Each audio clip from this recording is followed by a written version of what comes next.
savez, les images même démentent toute la communication qui a été faite par les autorités. Premièrement, des gens qui étaient ou qui avaient l'intention de fuir ne pouvaient pas quand même ne pouvaient pas s'habiller de cette façon.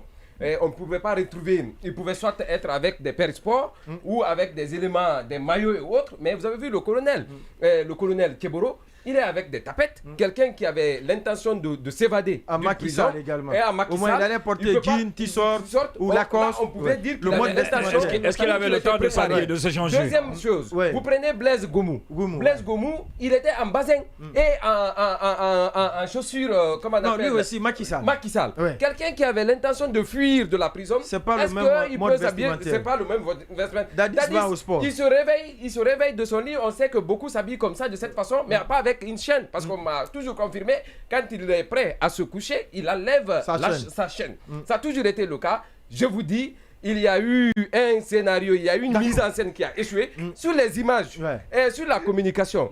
En 30 secondes, parce qu'il y a un dernier point important, Marwan. Sur la communication, 2 points même, oui. Je vous dis que c'est cette communication qui a sémé tous ces doutes. Si aujourd'hui les gens parlent d'une mise en scène, c'est parce que la communication qui a suivi les différentes communications du gouvernement, de l'armée, qui ont noyé la compréhension générale. Aujourd'hui, il y a des gens qui ne devraient pas parler, qui ont pris la parole, des communiqués qui ne devraient pas être. Il reste 10 minutes là, il faut qu'on parle justement. On nous enfume, on nous arrole, on nous mène à bateau, c'est dommage. D'accord.